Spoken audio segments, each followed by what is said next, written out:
Hello students, स्वागत है आपका हिमांशु एकेडमी में। आज मैं आपको पढ़ाने वाला हूँ क्लास 9 का chapter number 1 matter in our surrounding. तो चलिए बिना देरी के स्टार्ट करते हैं मैटर इन आवर सराउंडिंग। पहले हम इसका इंट्रोडक्शन देखेंगे, उसके बाद इसमें प्रॉपर्टीज़ आती है बहुत सारी, वो देखेंगे। उससे ही हम लोग प्रूफ करते हैं कि मैटर का पार्टिकल कैसे होते हैं, उनका नेचर कैसा होता है और उनका बिहेवियर कैसा होता है। तो चलिए स्टार्ट करते हैं बिना देरी किए। पहले लाइन में बोल रहा है anything that occupy space and have mass is filled by senses is called matter. जो भी हमारे आसपास है, जिसके पास मास है और स्पेस ऑक्यूपाई कर रहा है, जैसे कि आपके बगल में बॉटल रखा होगा, आपके सामने बुक रखा होगा, या फिर आप जो हाथ में अपने फ़ोन लिए होंगे, वो जो भी है ऑब्जेक्ट जो ऑक्यूपाई कर रहा है स्पेस और उसके पास मास है, वो होते हैं मैटर। तो यहाँ पे दूसरे लाइन में लिखा है according to Indian ancient philosopher. जो पहले के फिलोसोफर थे इंडियन के, वो बोलते थे मैटर को 5 फॉर्म में। जैसे 5 जो उसका बेसिक एलिमेंट है उसी से मिल के बना होता है मैटर, उसको कहते थे पंच तत्व। Air, earth, fire, sky and water. हवा, पृथ्वी, आग और जो बादल है और जो पानी है, इन्हीं से मिल के पूरी तरह से बना होता है एक मैटर। जो पहले के लोग थे ऐसा उनका मानना था, लेकिन अभी सब बदल चुका है क्योंकि अब साइंटिस्ट है, वो सब धीरे धीरे डिस्कवर किए पार्टिकल्स, फिर पार्टिकल्स का नेचर, फिर पार्टिकल्स के नेचर का भी और बहुत सारा उसके बीच में इंटरेक्शन हम इस चैप्टर में पढ़ने वाले हैं। तो चलिए शुरू करते हैं characteristics of particles of matter. पहला इसका जो कैरेक्टरिस्टिक्स है वो मेड ऑफ टेनी पार्टिकल। जो मैटर होता है वो बहुत ही छोटे छोटे पार्टिकल से मिलकर बना होता है, बहुत ही छोटे छोटे। उसको हम ऐसे मतलब नेक्ड आई से नहीं देख सकते, उसको हम माइक्रोस्कोप के अंदर ही देख पाएंगे।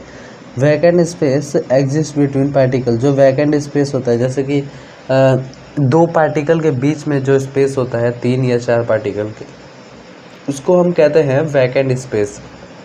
जैसे कि आप 4 कुछ ले लो गोला, ठीक है, उसको एक साथ आप टच करो, वो पूरी तरह से टच नहीं होगा, पूरी तरह से पैक नहीं होगा, ठीक है, उसके बीच में थोड़ा सा गैप रह जाएगा, उसी को हम कहते हैं वैकेंट स्पेस। तो वही बता रहा है कि मैटर के जो पार्टिकल होते हैं उसके बीच में भी वैकेंट स्पेस होते हैं। Particle are continuous. जिसका पार्टिकल है वो लाइन बाई लाइन कंटिन्यूस होता है। जैसे कि 4-5 आप स्क्वायर गोला रख लो लाइन बाई लाइन, उसी को मतलब बोलते हैं कंटिन्यूस। जैसे इधर उधर साइड साइड में नहीं होगा, बस सीधे सीधे गोले रखते जाओ, वो कंटिन्यूस होता है। फिर particle are held together by force of attraction. Particle के बीच में बहुत ही स्ट्रांग फोर्स ऑफ अट्रैक्शन भी होता है, वीक फोर्स ऑफ अट्रैक्शन भी होता है, मतलब बहुत टाइप का अट्रैक्शन होता है। जैसा पार्टिकल, जैसे सॉलिड में सबसे ज़्यादा स्ट्रांग होता है, लिक्विड में सबसे मतलब मॉडरेट होता है, और गैसियस में सबसे कम होता है। तो चलिए आगे देखते हैं। अब यहाँ पे बात करते हैं स्टेट्स ऑफ मैटर की। तो स्टेट्स ऑफ मैटर में आता है basic of classification of type. उसका जो टाइप है उसके बेसिस पे हम देखेंगे कितने स्टेट्स होते हैं। Based upon particle arrangement. जैसे कि पार्टिकल कैसे अरेंज है, देखिए ऐसे ही बोल रहा था, ये कंटिन्यूस है, जो सॉलिड है यहाँ पे वो कंटिन्यूस है, वैसे ही इसको कंटिन्यूस बोलते हैं। जैसे उसका अरेंजमेंट है उसके बेस पे हम देखेंगे कि मैटर कितने टाइप के होते हैं। Based upon energy of particle. Particle के पास एनर्जी कितनी है, काइनेटिक एनर्जी आपको पता होगा। जैसे कि काइनेटिक एनर्जी जितना ज़्यादा होगा, पार्टिकल उतने दूर दूर पे होंगे और उनके फोर्स ऑफ अट्रैक्शन उतना कम होगा। ये सब आगे डिस्कस करेंगे अच्छे से। तो यहाँ पे देखेंगे पहले based upon distance between particle. Particle बीच में जितना डिस्टेंस होगा उसके बेस पे भी हम सॉलिड, इतने सारे ये जो 5 टाइप आपको दिख रहे हैं, 5 स्टेट्स ऑफ मैटर, ये सब इसी के बेस पे डिवाइड है। अगर क्वेश्चन आ जाए एग्ज़ाम में कि किस बेसिस पे आप डिवाइड करते हैं मैटर को, जैसे सॉलिड, लिक्विड, गैस, आप किस बेसिस पे करते हैं, तो ये 3 पॉइंट बहुत ही इंपॉर्टेंट है। पार्टिकल अरेंजमेंट के बेसिस पे, एनर्जी के बेसिस पे, और पार्टिकल के बीच में जो डिस्टेंस है उसके बेसिस पे। तो 5 स्टेट्स ऑफ मैटर पढ़ लेते हैं। सॉलिड, लिक्विड, गैस, प्लाज्मा और बर्स्ट इंस्टिंग कॉन्डेंस स्टेट। तो पहला आता है सॉलिड। सॉलिड को देखते हैं हम। सॉलिड है fix mass, volume and shape. Solid का जो मास होता है वो फिक्स होता है, वॉल्यूम जो होता है वो भी फिक्स होता है और शेप भी फिक्स होता है। जैसे कि आपके बगल में जो पेन रखा है या कॉपी रखा है वो सॉलिड है, उसका जो मास है उसको फिक्स है, आप उसको प्रेस करके मतलब दबा के उसका मास कम नहीं कर सकते हैं। या उसका वॉल्यूम भी फिक्स है, वो जितने में है उतना ही रहेगा, उसको आप और कम नहीं कर सकते। उसका जो शेप है वो भी फिक्स है, उसका शेप जो है वो रेक्टेंगुलर है या फिर स्क्वायर है, जो भी है वो फिक्स होता है। Inter particle distance are least, उसके बीच में का जो पार्टिकल है, उसका पार्टिकल है सॉलिड के बीच का, उसके बीच में डिस्टेंस जो होता है वो बहुत ही कम होता है। देखिए यहाँ पे देख सकते हैं आप, इसमें कितना ही मतलब एकदम ना के बराबर स्पेस है। फिर आगे देखते हैं इनकम्प्रेसिबल, आप उसको दबा के उसका शेप ऑफ चेंज नहीं कर सकते, बहुत ही ज़्यादा हाई फोर्स देना पड़ेगा उसको शेप चेंज करने के लिए। फिर आता है इसका property high density and do not diffuse, ये बहुत ही ज़्यादा डेंसिटी में होता है और ये डिफ्यूज़ नहीं होता है। जैसे आप अगर बत्ती जलाते हो तो वो उसका धुआं जो होता है वो डिफ्यूज़ कर देता है, लेकिन अगर आप ऑब्जेक्ट रख दो यहाँ पे गायब तो नहीं हो जाएगा ना, और वो चारों तरफ फैलेगा नहीं, इसी को कहते हैं डिफ्यूज़न। फिर आगे इसका नेक्स्ट प्रॉपर्टी है inter particle forces attraction strongest. मैं आपको बताया कि सॉलिड में बहुत ही ज़्यादा स्ट्रॉन्गेस्ट फोर्स होता है उसके पार्टिकल के बीच में, फोर्स ऑफ अट्रैक्शन। फिर नेक्स्ट प्रॉपर्टी है constituent particle are very closely packed, जो इसका कॉन्स्टिट्यूएंट पार्टिकल है, जैसे कि ये जो इसका कॉन्स्टिट्यूएंट पार्टिकल जिस चीज़ से वो बना होता है इसी को कहते हैं कॉन्स्टिट्यूएंट पार्टिकल। जैसे आप अगर एक कार्डबोर्ड लेंगे तो वो पेपर के कॉन्स्टिट्यूएंट पार्टिकल से बना होगा, वो हो गया।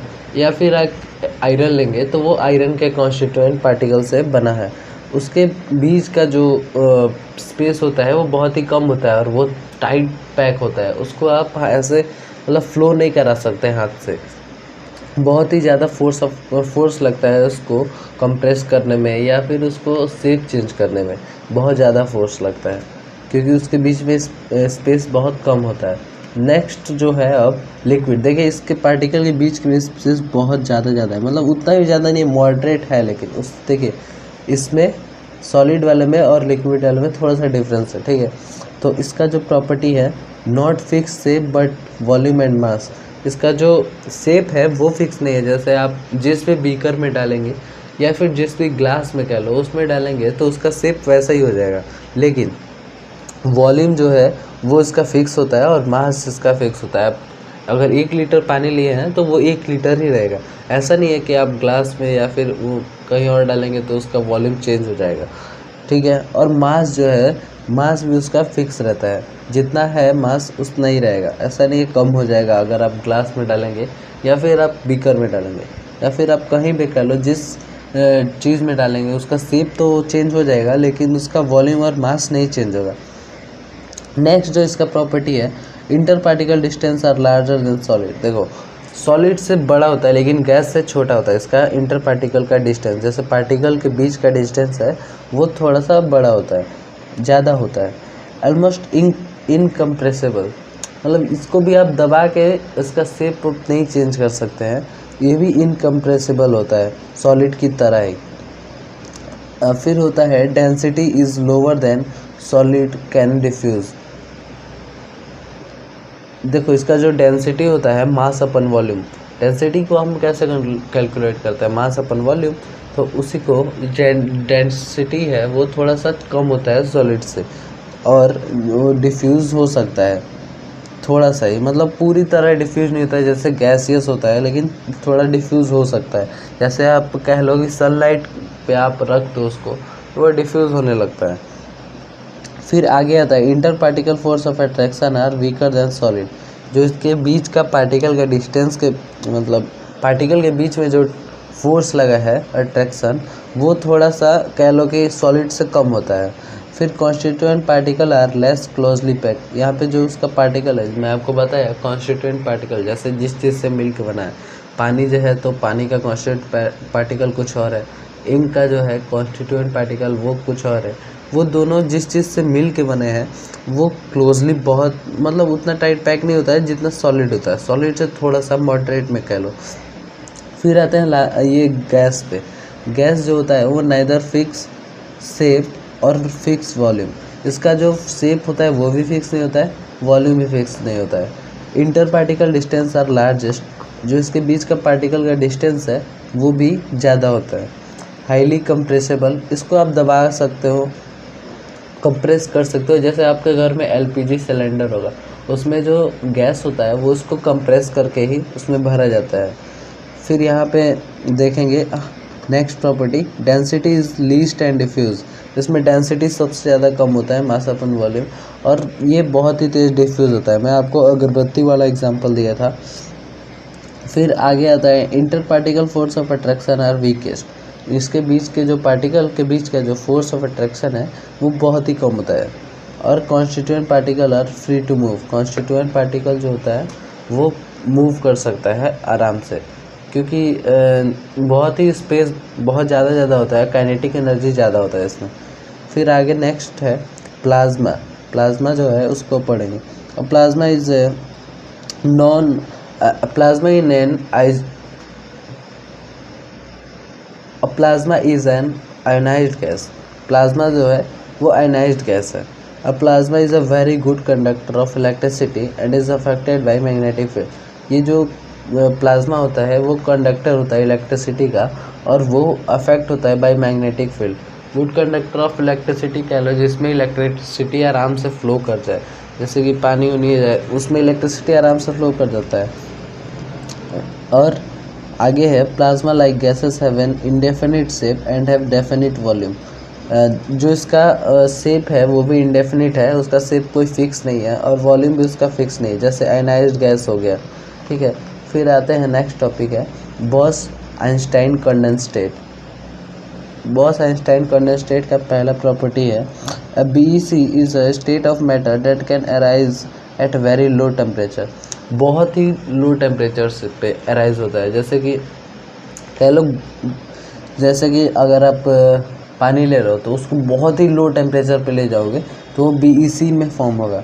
वही उस बताना चाहता हूँ एग्जांपल देके, ऐसा होता नहीं है उसमें पानी में, पर BEC यही होता है कि बहुत ही लो टेम्परेचर पे, जैसे बर्फ़ होता है तो वो 0 डिग्री सेल्सियस, फिर और भी उससे कम ले जाओ और उससे कम ले जाओ तो BEC का फॉर्म आता है। The scientist who worked with Bose Einstein condensate receive a Nobel prize for the work in 1995। Scientist थे, वो वर्क कर रहे थे बोस आइंस्टाइन कंडेंसेट को लेकर, तो उनको नोबेल प्राइज़ भी मिला 1995 में। जितना भी ये पॉइंट बना रहा हूँ ये आप अपने नोट्स में बना लीजिएगा। ऐसा नहीं है कि मतलब अगर मैं PDF दे दूँ तो आप उसको पढ़ के बस ऐसे ही मिल जाएगा मार्क्स। उसका नोट्स बनाइए प्रॉपर, उसके बाद याद करिएगा, ठीक है। आगे देखते हैं the BEC is all about molecule that are really close to each other, even closer atom is solid. जो BEC होता है उसका मॉलिक्यूल जो सा है वो काफ़ी पास होते हैं, क्योंकि देखो इसमें लो टेम्परेचर है तो पार्टिकल तो पास होंगे ही, क्योंकि जब हाई टेम्परेचर होता है तो काइनेटिक एनर्जी ज़्यादा होती है, लो टेम्परेचर पे काइनेटिक एनर्जी कम होती है। तो काइनेटिक एनर्जी कम तो पार्टिकल का डिस्टेंस जो होता है वो कम होता है और वो हाईली पैक होते हैं, ठीक है। आगे बात करते हैं microscopic explanation of property of solid. जो इसका सॉलिड का प्रॉपर्टी है वो देखते हैं। माइक्रोस्कोपिक मतलब जो माइक्रोस्कोपिक जो प्रॉपर्टी है उसको देखते हैं। Solids have a definite shape. Solid का जो है शेप वो डेफिनिट होता है, डेफिनिट वॉल्यूम भी होता है, ऊपर मैं बता चुका हूँ। बिकॉज क्यों होता है ये अब हम देखेंगे। द पार्टिकल आर, जो पार्टिकल उसका है वो लॉक्ड इनटू ए प्लेस। उसका जो पार्टिकल है वो ऑसिलेट करता है, आप आगे क्लास में पढ़ेंगे। पार्टिकल ऑसिलेट करता है, बस वो एक ही जगह मतलब मूव नहीं करता है। जैसे आप सॉलिड का पार्टिकल है उसको रख दोगे तो वो उड़ थोड़ी नहीं जाएगा, जहाँ पे है वहीं पे रहेगा। फिर आगे देखेंगे solid do not flow easily because the particle can not move past one another. जो सॉलिड का पार्टिकल है वो चारों तरफ घूमता नहीं है, एक ही बात है जो मैं ऊपर आपको बता चुका हूँ, इसीलिए वो फ्लो कर सकता है, फ्लो नहीं कर सकता easily. Solid are not easily compressible because they are is a little free space between. मैं आपको बताया कि अगर आप सॉलिड को कंप्रेस करना चाहें तो कंप्रेस नहीं हो पाता है कम फोर्स में, बहुत ही ज़्यादा फोर्स लगता है, हाई फोर्स कह लो, तब जाके वो कंप्रेस होता है, दबता है। ठीक है, आगे देखते हैं microscopic explanation of property of liquid. Liquid का देख लें।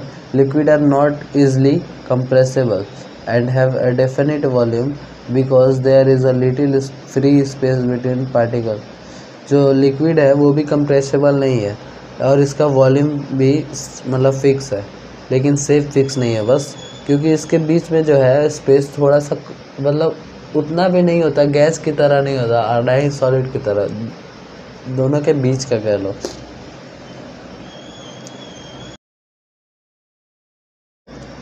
नेक्स्ट जो है liquid flow easily because the particle can move side past one another. Liquid जो है वो फ्लो कर सकता है वेरी इजली, मतलब कहीं भी बह सकता है, पानी को जिस बीकर में डालो वहाँ से, या फिर नदी रिवर को देख लो, वो भी कहीं भी बह सकती है। यहाँ पे फिर नेक्स्ट प्रॉपर्टी है liquid flow easily because the particle can move, ये सेम ही है, मिसप्रिंट हो गया। आगे देखते हैं microscopic explanation of for property of gases. अब गैसेस का माइक्रोस्कोपिक एक्सप्लेनेशन देखते हैं। Gases are easily compressible because there is a great deal of free space particle. जो गैसेस होता है वो काफ़ी कंप्रेसिबल है। मैं एलपीजी का एग्जांपल आपको दिया था, उसमें कंप्रेस करके ही सिलेंडर में गैस को भरा जाता है। Gases flow very easily because the particle are randomly move past one another. Gases बहुत ही आराम से फ्लो कर सकता है इधर से उधर। मैं आपको अगरबत्ती वाला एग्जांपल दिया, उसको आप देख लो, उसका पार्टिकल है वो चारों तरफ, अगर आप कहीं भी एक कोने में जलाते हो अगरबत्ती, उसकी वजह से वो चारों तरफ फैल जाता है। तो इसीलिए बोला जा रहा है कि पार्टिकल जो होता है गैस का वो काफ़ी तेज मूव करता है। Gases have an indefinite shape and have indefinite volume because the particle can move past one another. जो गैस का वॉल्यूम है वो भी फिक्स नहीं है और जो शेप है वो भी फिक्स नहीं है। आगे देखते हैं microscopic explanation of property of plasma. तो plasma have indefinite shape and indefinite volume because the particle has move past one another. Plasma भी गैस की तरह ही होता है, उसके पास भी इंडेफिनिट शेप होता है, इंडेफिनिट वॉल्यूम होता है और ये मूव कर सकता है इधर से उधर। Plasma are easily compressible because there is a great deal of space between particle. उसके पार्टिकल के बीच में स्पेस बहुत ही ज़्यादा होता है। जैसे आप देखो सॉलिड में सबसे कम स्पेस, लिक्विड में थोड़ा सा ज़्यादा मॉडरेट कम, गैस में बहुत ही ज़्यादा स्पेस होता है पार्टिकल के बीच में, और गैस के बाद आता है प्लाज्मा। प्लाज्मा में सबसे ज़्यादा स्पेस होता है पार्टिकल के बीच में। अगर क्वेश्चन है एग्ज़ाम में कि कौन से मतलब आपको ऑप्शन दे पाँचों और सबसे ज़्यादा पार्टिकल के बीच का स्पेस, इंटरमॉलिक्यूलर स्पेस सबसे ज़्यादा किस में है, तो आप प्लाज्मा पे टिक लगा के आना। नेक्स्ट आता है plasma are good conductor of electricity and rare affected by magnetic field because they are composed of lens. ये प्रॉपर्टी आप याद कर लेना, इंपॉर्टेंट है बहुत ज़्यादा। प्लाज्मा जो है वो इलेक्ट्रिसिटी कंडक्ट कर सकता है और मैग्नेटिक फील्ड का उस पर इफ़ेक्ट बहुत ही रेयर होता है। They are composed of lens. ठीक है, आगे देखते हैं microscopic explanation of property of Bose Einstein condensate. Particle are less energetic than solid. जो उसका पार्टिकल है वो काफ़ी कम एनर्जेटिक होता है सॉलिड से। जैसे देखो सबसे पहले आता है BC, इसका पार्टिकल के बीच का डिस्टेंस बहुत ही कम। उसके बाद आता है सॉलिड, उसमें थोड़ा सा बड़ा, फिर सॉलिड के नीचे आता है लिक्विड, लिक्विड में थोड़ा सा और बड़ा, फिर लिक्विड के नीचे आता है गैस, उसमें और बड़ा, और गैस से सबसे लास्ट में आता है प्लाज्मा। ये आप नोट कर लो कहीं कि सबसे ज़्यादा होता है सबसे कम होता है पार्टिकल के बीच का डिस्टेंस BC है और सबसे ज़्यादा होता है प्लाज्मा में। तो particle are less energetic than solid इसमें काइनेटिक एनर्जी कम होगा क्योंकि इसके पार्टिकल के बीच का डिस्टेंस भी कम है। आप जितना भी बोल रहा हूँ सब नोट करते जाना। Particle are literally indiscussible because they are locked into same space. Particle जो होता है वो बहुत ही कम स्पेस में मतलब लॉक होता है, तो वो चारों तरफ घूम नहीं सकते हैं। BC shows super fluidity because particle can flow without friction। जो BC होता है वो फ्रिक्शन नहीं होता है उसमें, और वो शो कर सकता है फ्लूइडिटी। फ्लूइडिटी होता है वो जो वाटर का प्रॉपर्टी होता है, उसको कहते हैं फ्लूइडिटी। अब हम देखते हैं interchange in state of matter. Matter अपना स्टेट्स कैसे चेंज करता है, सॉलिड से लिक्विड, लिक्विड से गैस, गैस से सॉलिड, फिर ऐसे कैसे चेंज कर सकता है। Water can exist in 3 states of matter. आप लोग जानते हो पानी ही है, पानी तीनों स्टेट्स में होता है। पानी को अगर आप ऐसे ले रहे हो नॉर्मल टेम्परेचर पे तो वो लिक्विड स्टेट्स में, आप फ्रीज में रख दे रहे हो तो वो सॉलिड स्टेट में, और आप धूप में रख दे रहे हो, टेम्परेचर ज़्यादा कर दे रहे हो तो वो गैसेस स्टेट में हो जाएगा। Solid as ice, liquid as the familiar water, and gas as the vapour. वही मैं जो बताया वही लिखा है। सब्लिमेशन, पहला जो टॉपिक आता है sublimation, the changing of solid directly into vapour. Solid को डायरेक्टली वेपर में चेंज करना है। ऑन हीटिंग, आप अगर पानी को गर्म करके सॉलिड फॉर्म को सीधे आइस को लिए, उसको गर्म किए और उसको सीधे वेपर में चेंज कर दिए into a solid on cooling, ठीक है, तो उसको कहेंगे सब्लिमेशन। पानी को सॉलिड फॉर्म लिए, जैसे आइस लिए और उसको सीधे वेपर में, सॉलिड से पूरा गैस में, समझ लो सॉलिड से गैस में, उसको सब्लिमेशन कहते हैं। एग्जाम्पल याद कर लिया करो क्योंकि एग्ज़ाम में देते हो तो थोड़ा इंप्रेशन बढ़ता है, मार्क्स भी मिलता है।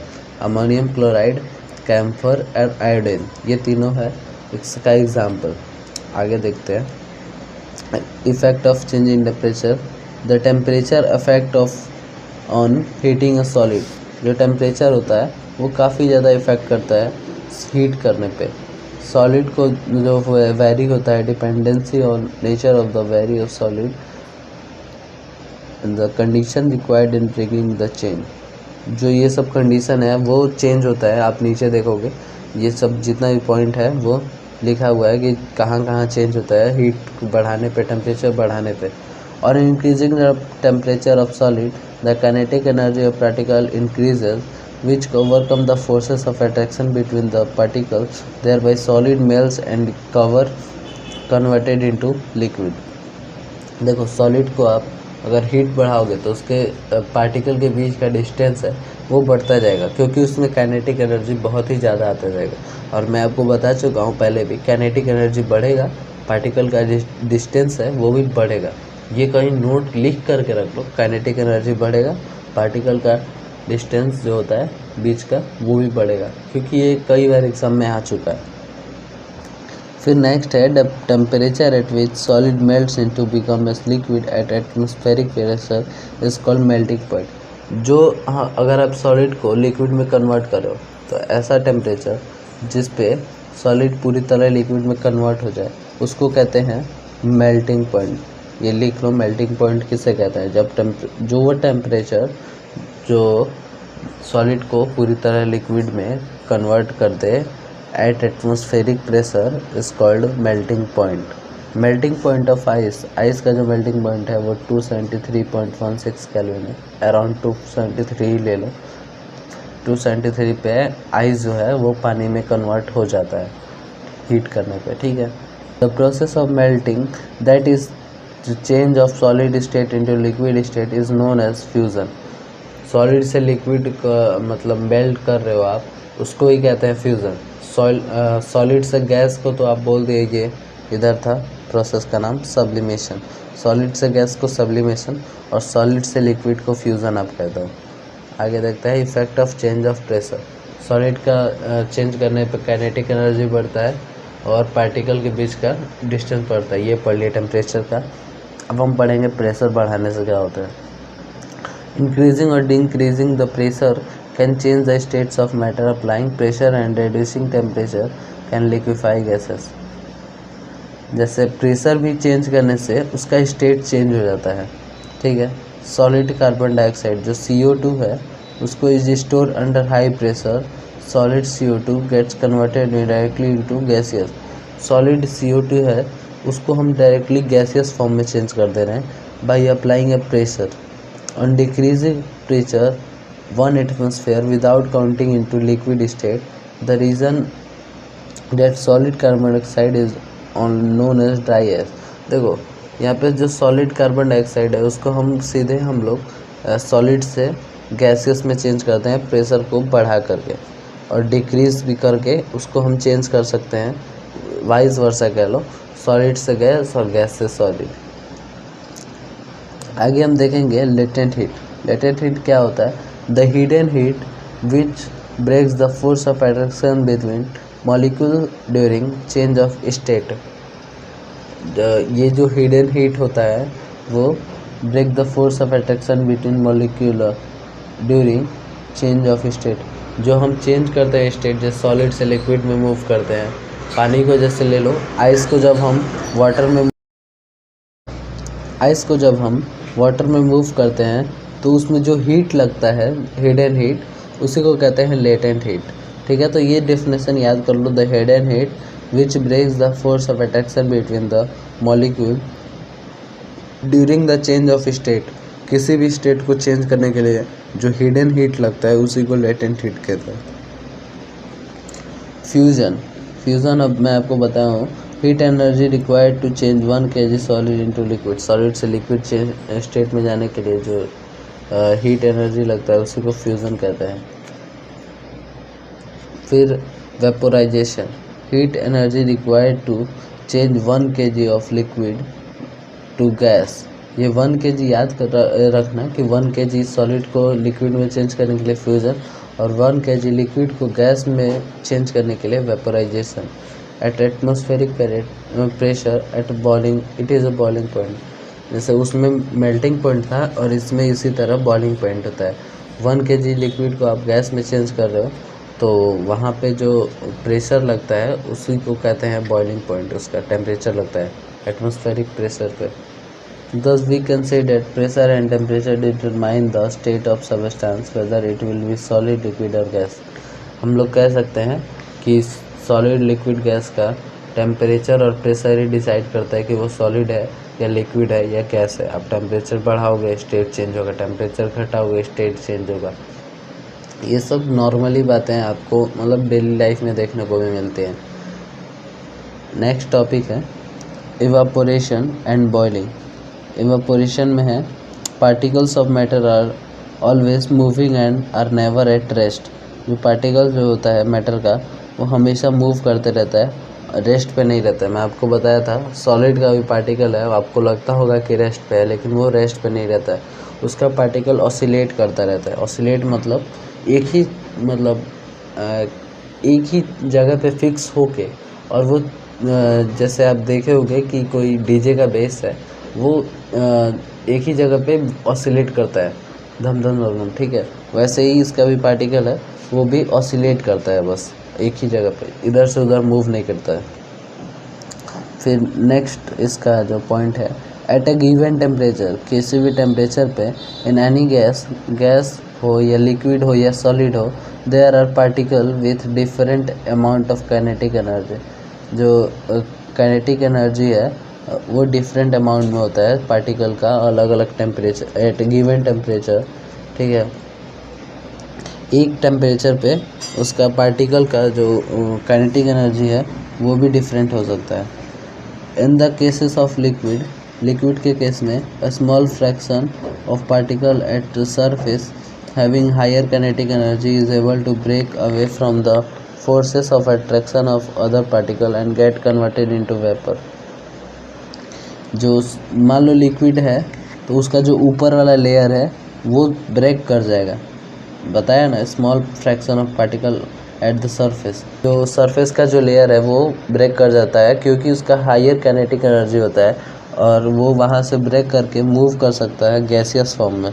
ठीक है, वेपर, देखो वेपर में कन्वर्ट हो जाता है ऊपर वाला पार्टिकल, क्योंकि आप उसको हीट दे रहे हो, इसकी वजह से। फिर इसका जो नेक्स्ट पॉइंट है, in the case of liquid, नहीं ये तो पढ़ लिए, this phenomena of change of liquid into vapour at any temperature below it's boiling point is called evaporation. अब बोलोगे कि इवापोरेशन क्या होता है? ये सब बातें जो मैं टिक लगवा रहा हूँ उसको टिक लगा लो और इसको अच्छे से याद कर लेना। The phenomena of change of liquid into vapour, liquid को आप वेपर में चेंज कर रहे हो, उसी को इवापोरेशन करते हो। मैं एक बार रिवीजन करा दूँ आपका, ये इसका जो पॉइंट है, सॉलिड को अगर आप डायरेक्टली गैस में चेंज करते हो सब्लिमेशन, सॉलिड को आप लिक्विड में चेंज करते हो फ्यूज़न, और आप लिक्विड को वेपर में कह लो या गैस में कह लो उसमें चेंज करते हो तो उसी को कहते हैं इवापोरेशन। और जो इसका बॉइलिंग पॉइंट है उसी पे रखना पड़ेगा आपको, तभी ये इवापोरेट होगा। अब हम देखेंगे फैक्टर्स अफेक्टिंग इवापोरेशन। फैक्टर कौन से ऐसे फैक्टर है जो इवापोरेशन को अफेक्ट करते हैं, लिक्विड से वेपर फॉर्म में जाने के लिए जो इवापोरेशन लगता है उसमें कौन कौन से फैक्टर अफेक्ट करते हैं। The rate of evaporation increase with increase surface area, जितना सरफेस एरिया बढ़ाओगे उतनी ज़्यादा ही इवापोरेट होगा। जैसे आप एग्जांपल ले लो, जो सन है वो सबसे ज़्यादा इवापोरेट कहाँ से होगा, तो एक ग्लास में आप पानी रखो और आप नीचे पानी रखो छत पे, जैसे कि आप ऐसे फ्लोर पे ज़्यादा एरिया में कर दो, कौन सा सबसे ज़्यादा सूखेगा, मतलब जल्दी सूख जाएगा। जो ज़्यादा एरिया में होगा वो ज़्यादा जल्दी सूखेगा। इसीलिए सरफेस का जो एरिया होता है उस पर डिपेंड करता है। आप इंक्रीज़ करोगे तो इवापोरेशन का रेट भी इंक्रीज़ हो जाएगा, स्पीड भी। With the increase in temperature more of the particle get enough kinetic energy to go to the vapour state. देखो टेम्परेचर इंक्रीज़ करोगे तो भी, जैसे आप हीट, अगर आप उसको ऐसे नॉर्मल एक बीकर लो, उसमें पानी डालो, उसको आप छत पर रख दो, ठीक है, और वहीं पे एक और बीकर लो, उसमें पानी डालो और उसको हीट प्रोवाइड करो, कौन सा जल्दी इवापोरेट होगा? ऑफ कोर्स जो हीट प्रोवाइड किए हो आप।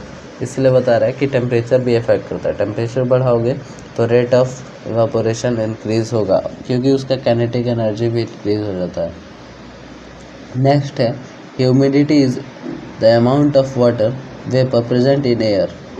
अमाउंट ऑफ वाटर जो वेपर होता है एयर में, आपको पता है कि नमी होती है, उसी को कहते हैं ह्यूमिडिटी। जो अमाउंट ऑफ वाटर होता है एयर में उसको कहते हैं humidity. The air around us can not hold more than definite amount of water. इतना भी मतलब वाटर नहीं कंज्यूम करता है यार कि पानी ही दिखे, हमको दिखता नहीं है, इसीलिए बस महसूस होता है कि हाँ नमी है, थोड़ा ठंडा ठंडा हवा लगता है, ठीक है, या फिर गर्मी में गर्म भी लगता है उसी की वजह से, क्योंकि उसका जो टेम्परेचर होता है वो कम हो जाता है, ज़्यादा हो जाता है। If the amount of water in air is already high, the rate of evaporation decrease. The amount of जितना भी amount of water है वो हवा में वो हाई हो जाए तो rate of evaporation decrease, evaporation का रेट है वो डिक्रीज हो जाएगा। जैसे कि अगर आप बीकर वाला मैं एग्जांपल दिया था, अगर आपके सराउंडिंग में ही एयर में बहुत ज़्यादा नमी है तो आखिर यहाँ से वेपर निकल के कहाँ जाएगा? एयर में तो जगह होगी नहीं, क्योंकि वहाँ पहले से ही ज़्यादा पार्टिकल है वाटर के, इसीलिए इवापोरेशन कम हो जाएगा। ये सब फैक्टर आप याद कर लेना पॉइंट बना के। मैं आपको इसी नोट प्रोवाइड कर दूंगा, डिस्क्रिप्शन में लिंक होगा पीडीएफ का, आप डाउनलोड कर लेना ईजिली, ठीक है। फिर नेक्स्ट है इवापोरेशन कॉज कूलिंग। इवापोरेशन जो होता है वो कूलिंग का इफेक्ट जो होता है वो क्यों होता है देखते हैं। The particle of liquid absorb energy from the surrounding to the regain energy lost during evaporation. जैसे स्प्रे एक एग्जांपल है इसका, आप स्प्रे मारते हो तो आपको फील होता होगा कि बहुत ही ठंडा हो रहा है, क्योंकि वो बहुत ही तेज़ एवापोरेट करता है, इतना तेज़ एवापोरेट करता है कि वहाँ पे जहाँ पे आप स्प्रे मारे होते हो वहाँ से पानी जब इवापोरेट करेगा तो टेम्परेचर उसका जो है वो डिक्रीज़ कर जाता है और वहाँ पे बहुत ही ठंडा लगता है। यही होता है इवापोरेशन का कूलिंग इफेक्ट। एग्जांपल भी दे देना एग्जाम में स्प्रे का, ठीक है, परफ्यूम का, ठीक है। तो आगे देखो इवापोरेशन वर्सेस बॉइलिंग। इवापोरेशन और बॉइलिंग में क्या डिफरेंस है, ये बहुत सालों से क्वेश्चन आ रहा है, मैं भी था तो यह क्वेश्चन आ चुका था, ठीक है, आप इसको अच्छे से देख लेना। Evaporation versus boiling. Boiling is a bulk phenomena, ठीक है, बॉइलिंग जो है वो बल्क फिनोमिना है। पार्टिकल फ्रॉम द बल्क, ये पार्टिकल जो होते हैं वो पूरे whole of the liquid change into vapour state. जो पूरा पार्टिकल होता है वो वेपर स्टेट में हो जाता है, इसी को कहते हैं बॉइलिंग पॉइंट। लेकिन इवापोरेशन होता है वो सरफेस फिनोमेना होता है। Particle from the surface gain enough energy to overcome the force of attraction present in liquid and change into vapour. देखो जो मैं इसको सिंपली समझा रहा हूँ कि जो बॉइलिंग होता है वो पूरे पानी को जैसे वेपर स्टेट में करना होता है तो उसको बॉइलिंग कहते हैं, लेकिन जो सरफेस जो होता है अब उसका बस वो वेपराइज हो उसको कहते हैं इवापोरेशन। ठीक है, ये बस लिख दोगे दो, ये जो पॉइंट है ये दो, तो आपको फुल मार्क्स मिल जाएंगे। केल्विन एंड सेल्सियस स्केल, आपको बता दें केल्विन और सेल्सियस स्केल के बीच का मतलब difference. Kelvin is the SI unit of temperature. Kelvin जो होता है वो एसआई यूनिट होता है टेम्परेचर का। वो 0 degree Celsius 0 degree Celsius is equals to 273 Kelvin. ठीक है, एक 0 डिग्री सेल्सियस, यहाँ पे जो 1 पॉइंट है 1.16 इसको इग्नोर करो और सीधे 273 भी आप ले सकते हो। अब क्वेश्चन आता है कि आप केल्विन को कैलकुलेट करोगे कैसे, या फिर उसमें जो सेल्सियस है उसको आप कैलकुलेट करोगे कैसे। केल्विन जो होता है वो सेल्सियस प्लस 273, अगर 0 डिग्री सेल्सियस है तो 273 केल्विन, यहाँ पे 273 प्लस करोगे 0 में तो 273 केल्विन। अगर 100 डिग्री सेल्सियस है तो 100 प्लस 273 यानी 373 केल्विन होता है। ठीक है, वैसे ही आप डिग्री सेल्सियस भी कैलकुलेट कर लोगे, 273 को इधर ले जाके और यहाँ पे रख के डिग्री सेल्सियस कैलकुलेट कर देगा। Kelvin scale of temperature has always positive sign. जो केल्विन होता है उसके पास हमेशा पॉजिटिव साइन होता है, नेगेटिव नहीं होता है। Hence regarded as better scale than Celsius. Celsius के पास नेगेटिव साइन भी होता है लेकिन केल्विन के पास नेगेटिव साइन नहीं होता है, हमेशा पॉजिटिव ही साइन होता है। नेक्स्ट जो है atmosphere. ATM is a unit of measuring pressure exerted by gas. जो गैस होता है उसको हम मेज़र करते हैं एटीएम में। अब सुने होंगे 1 एटीएम 2 एटीएम 3 एटीएम, ऐसा हम गैस को एटमॉस्फेरिक प्रेशर को ऐसे ही मेज़र करते हैं। द ऐसा unit of pressure is pascal. Pressure का जो ऐसा यूनिट होता है पास्कल। टेम्परेचर का ऐसा यूनिट होता है केल्विन। ये याद रखना, पूछेगा एग्जाम में कि टेम्प का ऐसा यूनिट बताओ, प्रेशर का ऐसा यूनिट बताओ, तो आप बता देना केल्विन और पास्कल। ठीक है, 1 atmosphere is equals to 1.01 pascal, या फिर 10 टू द पावर 5, 1.01 इंटू 10 का पावर 5। ठीक है, 10 का पावर 5 लिख लेना पास्कल, इतना ही पास्कल होता है एक एटमॉस्फेरिक प्रेशर में। 1 एटीएम इज इक्वल टू 10 का पावर 5 पास्कल, 1.01। ठीक है, the pressure of air in atmosphere is called atmospheric pressure। जो हमारे सराउंडिंग में एयर है उसका जो नॉर्मल प्रेशर होता है उसी को कहते हैं हम लोग एटमॉस्फेरिक प्रेशर। एंड नेक्स्ट है and it's taken as normal atmospheric pressure. इसी को हम लोग कहते हैं कि वो नॉर्मल एटमॉस्फेरिक प्रेशर है। You are expected to know, देखिए ये आपको हमेशा मतलब पता रहना चाहिए। पार्टिकल नेचर ऑफ मैटर, देखो यहाँ पे मतलब ये सब याद कर लेना एकदम बिल्कुल अच्छे से। जो मैं पॉइंट बता रहा हूँ आपके 100 आउट ऑफ 100 आएंगे। पार्टिकल नेचर ऑफ मैटर देख लेना, ऑल 5 स्टेट्स ऑफ मैटर देख लेना, inter conversion of states of matter देख लेना, लेटेंट हीट अच्छे से देख लेना, और कन्वर्जन बिटवीन केल्विन स्केल और सेल्सियस स्केल ये अच्छे से देख लेना। 273 ऐड करके आप कर सकते हो सेल्सियस में केल्विन को कैलकुलेट कर सकते हो। ठीक है, तो थैंक्स, यहीं पे हम लोग का सेशन ख़त्म होता है। आगे हम मिलेंगे नेक्स्ट चैप्टर में, जो कि आने वाला है सेकंड चैप्टर भी बहुत ही जल्दी। Thank you.